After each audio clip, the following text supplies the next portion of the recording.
نحمده ونصلي على رسوله الكريم وعلى آله وصحبه أجمعين.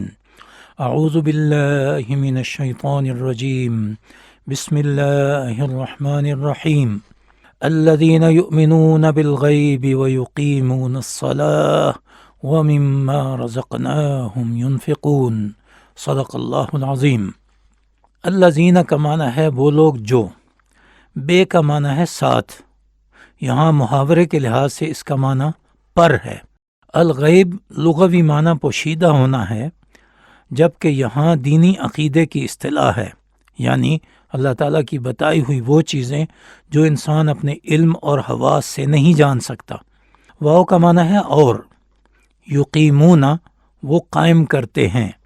الصلاۃ نماز.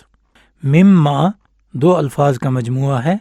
من کا معنی ہے سے، میں سے، اور ما کا معنی ہے وہ چیز جو. رزقنا ہم نے دیا. یہ لفظ رزق سے ماخوذ ہے. ینفقون وہ خرچ کرتے ہیں. سامعین محترم، آپ نے سورہ بقرہ کی آیت نمبر 3 کی تلاوت سماعت فرمائی. اب اس کا ترجمہ سماعت فرمائیے. وہ لوگ جو غیب پر ایمان لاتے ہیں اور نماز قائم کرتے رہتے ہیں، اور جو کچھ ہم نے انہیں دیا ہے اس میں سے خرچ کرتے رہتے ہیں. قرآن مجید کا شک و شبہ سے بالاتر ہونا ایک آفاقی سچائی ہے، جسے یونیورسل ٹروتھ کہتے ہیں. یہ ثابت کرنے کے لیے کسی کو کچھ کرنا نہیں پڑتا. اللہ تعالیٰ نے اسے ایسا ہی نازل کیا ہے. اس سے ہدایت حاصل کرنے کا اصول یہ ہے کہ جو تقوی کی روش اختیار کرے گا اسے یہاں سے ہدایت ملے گی. تقوی ایک انسانی صفت ہے جس کی 5 علامات مقرر کر دی گئی ہیں. ان میں سے پہلی 3 علامات آج کے درس میں شامل ہیں اور 2 آئندہ درس میں. تقوی کی پہلی علامت ایمان بالغیب ہے. انسانی زندگی میں کچھ چیزیں نظر آتی ہیں اور کچھ نظر نہیں آتی.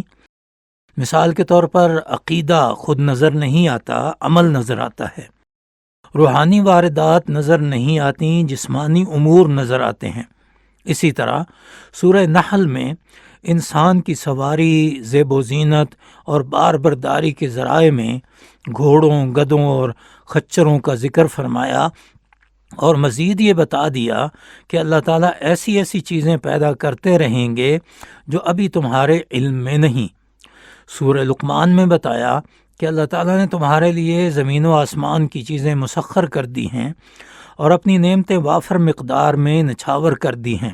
ان میں سے کچھ نعمتیں ظاہر ہیں اور کچھ باطن میں چھپی ہیں. پھر باطن نعمتوں میں سے ہر روز نئی نئی نعمتیں ظاہر ہوتی رہتی ہیں. ایمان بالغیب انسان کو اپنے رب کے ساتھ مضبوطی سے وابستہ رکھتا ہے، اور وہ ہر چیز کا فوری مشاہدہ کرنے کے خبط میں مبتلا نہیں رہتا. وہ اس پر یقین کر کے اپنی روزمرہ زندگی میں غیبیات سے متعلق اپنے اعمال کو بالکل اسی طرح بجا لاتا ہے جس طرح مشاہدے پر یقین کر کے عمل کرتا ہے. عقیدے کی غیبیات میں اللہ تعالیٰ کی ذات، اس کے انبیاء و رسل، ملائکہ، قیامت اور حساب کتاب وغیرہ کئی چیزیں متعین کر دی گئی ہیں جن کا ذکر ایمان مجمل اور ایمان مفصل کی شکل میں مسلمانوں کے ہاں معروف ہے. مادی زندگی میں بھی انواع و اقسام کی غیبیات انسانی زندگی کا حصہ ہیں. ایمان کے 2 بنیادی ارکان ہیں، ایک زبان سے اقرار کرنا اور دوسرا دل سے تصدیق کرنا. کچھ علماء اسلام نیک اعمال کو بھی ایمان کا تیسرا لازمی جز قرار دیتے ہیں. متقین کی تیسری علامت یہ ہے کہ وہ نماز قائم کرتے رہتے ہیں. نماز بدنی عبادات کی نمائندہ عبادت ہے. اس کے لیے انسان استنجا، وضو وغیرہ کی شکل میں جسمانی طہارت حاصل کرتا ہے، وقت کی پابندی کرتا ہے، اپنا رخ سیدھا رکھتا ہے، جسم کے پورے اعضاء کو مقررہ طریقوں سے حرکت دیتا ہے، اور زبان کو بھی حرکت دے کر کہیں قرآن مجید کی تلاوت کرتا ہے، کہیں اللہ کا ذکر کرتا ہے، کہیں نبی کریم صلی اللہ علیہ وسلم پر اور ان کے آباء و اجداد اور عطرت پر درود بھیجتا ہے، اور کہیں اپنے ساتھی مسلمانوں پر سلام بھیجتا ہے. نماز کے تشہد میں پڑھی جانے والی التحیات میں قولی، بدنی اور مالی عبادات کا ذکر موجود ہے. نماز میں تقوی کی علامت یہ ہے کہ انسان اپنے جسم کی حرکات و سکنات کو اللہ تعالیٰ کی ہدایات کے تابع کر دیتا ہے، اور یہ کام دن رات میں وہ کئی بار کرتا رہتا ہے۔ کبھی فرض ادا کرتا ہے، کبھی سنت کی پیروی کرتا ہے، اور کبھی نوافل کے ذریعے اپنے رب کو راضی کرنے کے شوق پورے کرتا ہے۔ صرف یہی طریقہ تقوی کی علامت ہے۔ بخاری شریف میں حضرت ابو ہریرہ رضی اللہ تعالیٰ عنہ سے روایت منقول ہے کہ رسول اللہ صلی اللہ علیہ وسلم نے ایک شخص کو مسجد میں جلدی جلدی نماز پڑھتے دیکھا تو اسے 3 مرتبہ واپس بھیجا اور درست نماز پڑھنے کا حکم فرماتے رہے۔